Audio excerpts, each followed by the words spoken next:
नमस्कार. आपण पुणे जिल्ह्यातील राजगुरुनगर शहरामध्ये जो एरिया नगर परिषदेच्या हद्दीमध्ये येतो तो म्हणजे राक्षेवाडी परिसर. ओम साई मित्रमंडळ साईनगर या ठिकाणी आलेला आहे.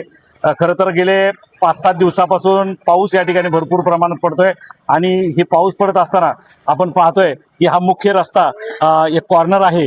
या कॉर्नरलाच या ठिकाणी जे गटर आहे अर्थात ते सांडपाण्याचं गटर त्या रस्त्याच्या खालून पलीकडे जात आहे. तर ती गटराची साईज कमी जास्त असू शकते आणि म्हणून त्यामुळे या ठिकाणी हे सगळं प्रत्येक वेळेस पाणी तुंबलं जात आहे. आज आपण पाहतोय त्यामध्ये काही प्लास्टिकच्या बॉटल्स असतील किंवा कचरा असेल, हे सगळं अडकल्यामुळं हे पाणी सगळं तुंबलं जातंय आणि याचा परिणाम असा भयानक होतोय की या बाजूला आजूबाजूला जे काही घरं आहेत किंवा जे वस्ती आहे त्या वस्तीचं सांडपाणी देखील याच गटाराला मिळलं जातं. हे चोकअप झाल्यामुळं पूर्ण वस्तीमध्ये चेंबरमधून पाणी निघताना आपण पाहतोय प्रचंड असे हाल प्रत्येक नागरिकाचे या ठिकाणी सोसायला आपल्याला पाहायला मिळतात. आणि निश्चितच या ठिकाणी आता प्रयत्नाची पराकाष्ठा करत असताना राजगुरुनगर नगर परिषदेचे कर्मचारी देखील गेले 2-3 दिवस प्रयत्न करतायत, परंतु त्यांना ही समस्या काय अजून सुटत नाही. आपण पाहतोय रस्त्याच्या बरोबर मधोमध अर्थात रस्त्याच्या थोडंसं बाजूला या ठिकाणी गटर आहे आणि या गटराच्याच बाजूने रस्ता जातोय. या रस्त्याबरोबरच वाहनं येत आहेत जात आहेत. पाऊस देखील चालू आहे आणि आता अगदी काही 1-2 दिवसामधला जो अलर्ट दाखवलाय किंवा काही अलर्ट पुकारला गेलाय त्यामध्ये पाऊस प्रचंड होणार आहे, वादळ येणार आहे. या सगळ्याला सामना करताना पराकाष्ठा या सगळ्या कर्मचाऱ्यांची होते. काही नागरिक या ठिकाणी आहेत, आपण त्यांच्याकडे जाऊया. मला सांगा कशा पद्धतीनं हे गटर नेहमी तुंबलं जातंय, काय अडचण आहे नेहमीची? हे आता आपण पाहतोय जिल्हाधिकाऱ्यांनी पुणे जिल्ह्यामध्ये रेड अलर्ट जाहीर केलेला आहे आणि सकाळपासूनच अगदी म्हणजे या ठिकाणी तर 2 दिवस सातत्याने हा पाऊस सुरू आहे. आज तर सकाळपासून मुसळधार सुरू आहे आणि मी सर्वप्रथम या राजगुरुनगर नगर परिषदेच्या सर्व कर्मचाऱ्यांना मनापासून धन्यवाद देईल की भर पावसामध्ये देखील ते या ठिकाणी काम करतायत आणि नागरिकांना अडचण होऊ नये म्हणून प्रयत्न करतायत.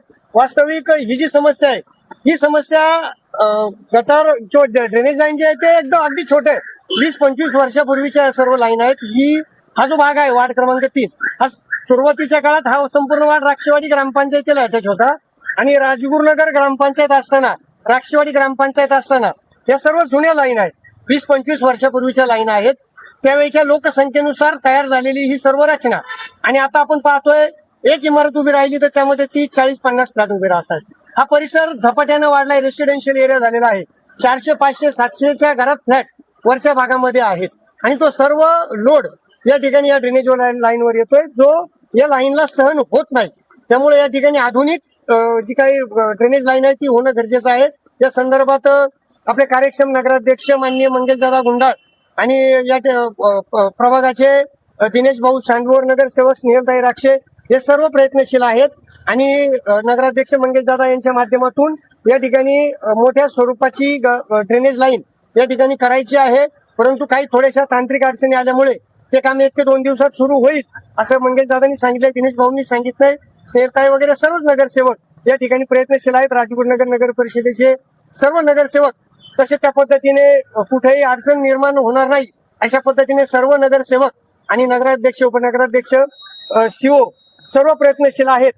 त्यामुळे या ठिकाणी संपूर्ण राजगुरुनगर नगर परिषदेच्या ज्या ड्रेनेज लाईन आहेत त्या सर्व लाईन बदलणं हे क्रमप्राप्त आहे.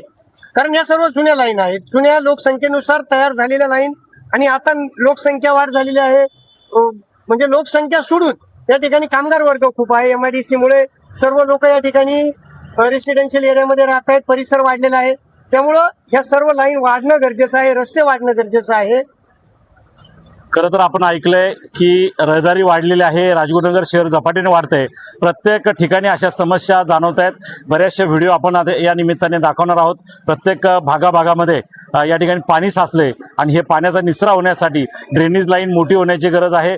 खरं तर नगराध्यक्ष आणि नगरसेवक या कामी पुढच्या काळात प्रयत्न करतील अशी त्यांनी ग्रामस्थ नात्यानं या ठिकाणी आशा व्यक्त केलेली आहे. बघूया पुढच्या काळामध्ये लवकरात लवकर ही समस्या दूर व्हावी ही प्रत्येक नागरिकाची इच्छा आहे. आपण आशा धरूया किंवा अपेक्षा धरूया पुढच्या काळात लवकरात लवकर ह्या पाण्याची समस्या दूर होईल आणि निश्चित ड्रेनेजची समस्या या ठिकाणी दूर होईल आणि हा रस्ता खुला होईल, येण्या जाण्यासाठी नागरिकांना सोय होईल. धन्यवाद. कॅमेरामन संदीप गाडेसह सुदाम कराळे पाटील,